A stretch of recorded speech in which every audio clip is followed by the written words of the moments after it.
নমস্কার। সন্ধ্যের আড্ডার বিশেষ নিবেদন অলৌকিকের ২৩তম পর্বে আপনাদের সকলকে স্বাগত জানাই। আজকে আমরা শোনাতে চলেছি বাপ্পাদিত্য বন্দ্যোপাধ্যায়ের লেখা সেই দুখানি পা। তাহলে শুরু হতে চলেছে আজকের গল্প।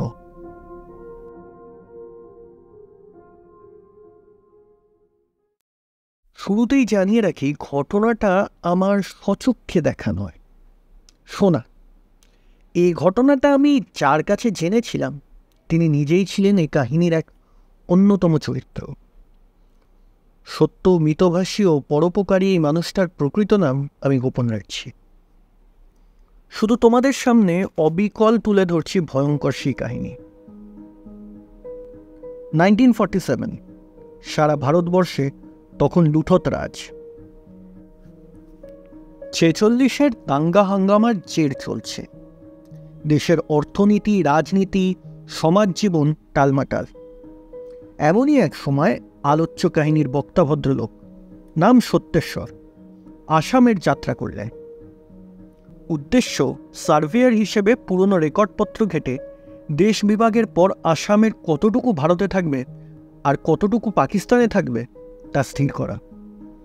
বস্তুত তার রিপোর্টের ওপর নির্ভর করেই ইংরেজ সরকার আসামের সীমানা স্থির করবেন। গৌহাটি স্টেশন থেকে সোজা সার্ভে অফিসে গিয়ে দেখা করলেন সত্যেশ্বর। সার্ভে অফিসের ছোটোখাটো কাজ সারতে সারতে তিনি দেখলেন রাত হয়ে গেছে, অথচ রাতে কোথায় থাকবেন তা ঠিক নেই। সত্যেশ্বরবাবু হোটেলের খোঁজ করছেন। এমন সময় তারই অফিসের এক বিহারি পিয়ন শুকরাম জানালে যে তাদের বাড়িতে সত্যেশ্বরে থাকার মতো একখানা ঘরের ব্যবস্থা হয়ে যেতে পারে।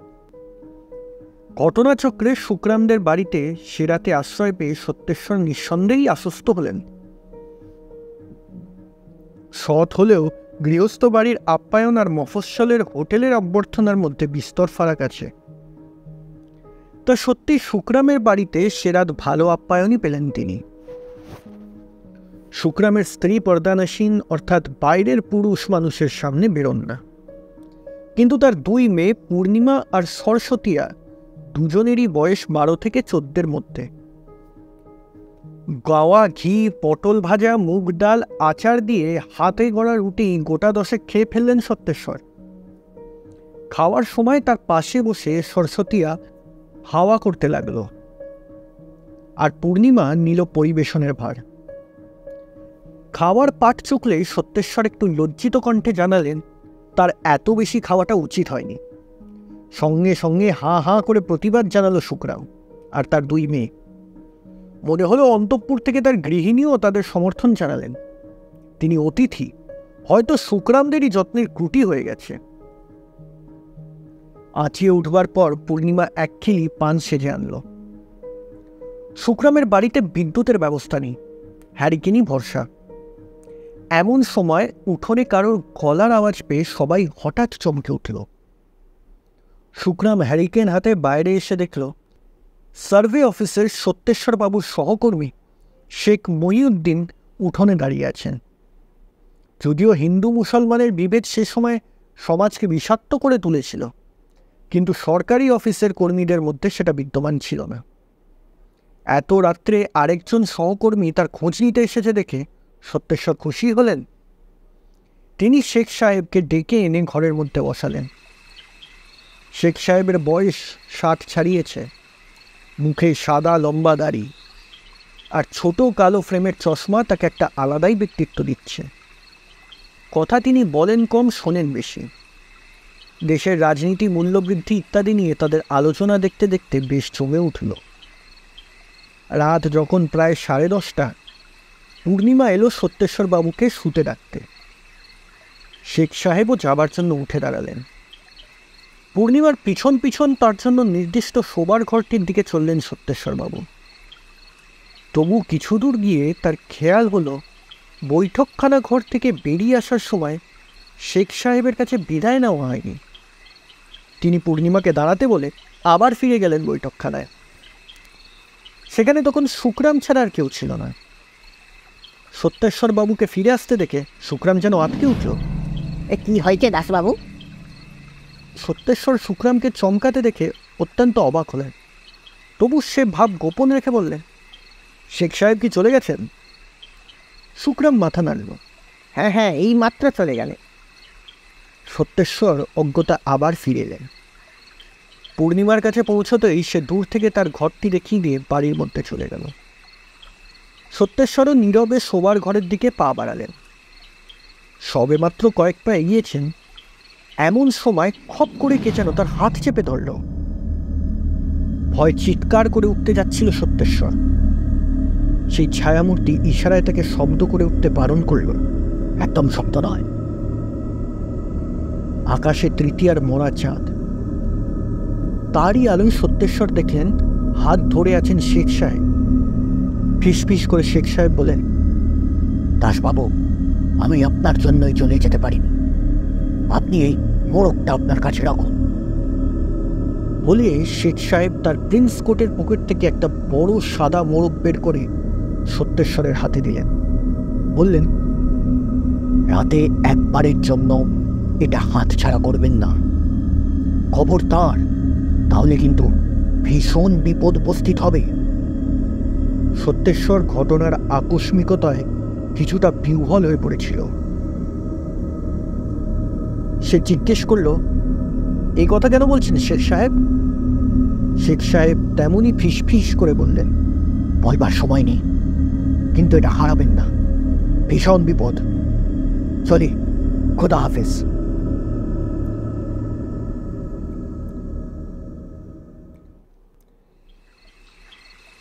ঘরটি মাটির, বিছানা করা আছে পরিপাটিভাবে, মাথার ওপর মশারিটা পর্যন্ত টাঙানো আছে। একটি ছোট টুলের ওপর কুঁজো আর গ্লাস। সত্যেশ্বর পাঞ্জাবি খুলে সরিয়ে রাখলেন। তারপর এক গ্লাস জল খেয়ে শুতে যাবেন। তার মনে পড়ল মোড়কটার কথা। শেখ সাহেব যেটাকে হাতছাড়া করতে নিষেধ করেছিলেন। তাড়াতাড়ি সেটাকে পাঞ্জাবির পকেট থেকে বের করে কোমরের ঘুনশিতে রেখে দিলেন। তারপর শুতে গেলেন। ক্লান্ত চোখে ঘুম নামতে বেশি দেরি হলো না। কতক্ষণ ঘুমিয়েছিলেন জানেন না। হঠাৎ একটা খটখট শব্দে ঘুমটা ভেঙে গেল। প্রথমটা কোথা থেকে শব্দটা আসছে বুঝতে চাইলেন তিনি।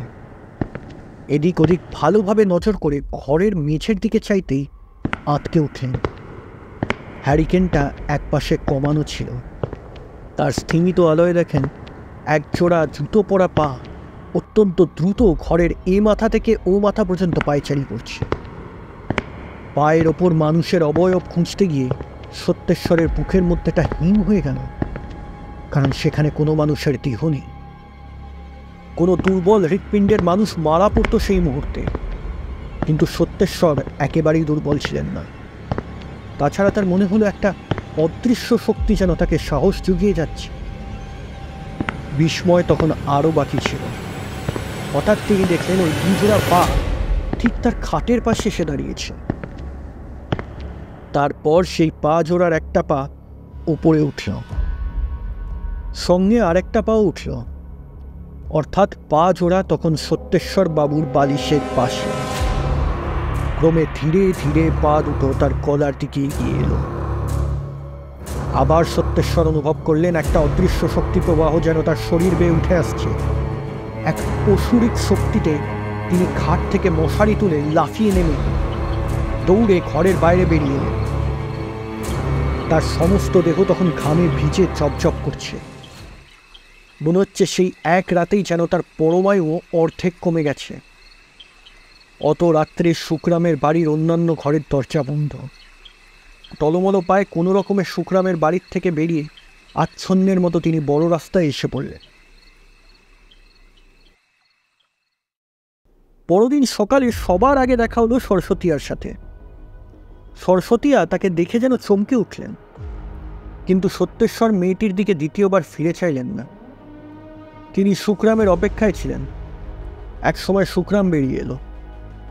সত্যেশ্বরের মুখে কোনো কথা না বলে সোজা শুকরামের ফতুয়ার বুকের কাছটা মুঠো পাকিয়ে ধরলেন। আর আশ্চর্যের ব্যাপার, শুকরাম শিশুর মতো শব্দ করে কেঁদে উঠল। সত্যেশ্বর কঠিন স্বরে জানতে চাইলেন, ওই ঘরের মধ্যে কাকে পুষে রেখেছিস, বল। শুকরাম কাঁদছিল, কাঁদছিল তার মেয়েরাও। শুকরাম বলল, পারি না সাহেব, পারি না, ভয় কিছুই করতে পারি না। উনি ছিলেন আমার ঠাকুরদা, প্রতি বছর স্বপ্নে নতুন নতুন মানুষ নিয়ে আসবার আদেশ দেন। ক্ষমা করুন সাহেব, ট্রাক অ্যাক্সিডেন্টে ওর শরীরটা পুরো থেতলে গিয়েছিল, অক্ষত ছিল পা দুটো। আপনার আগে ওই ঘরে আরো 7-8 জন ভয় পেয়ে মারা গেছে। ওটাই ছিল ঠাকুরদার ঘর।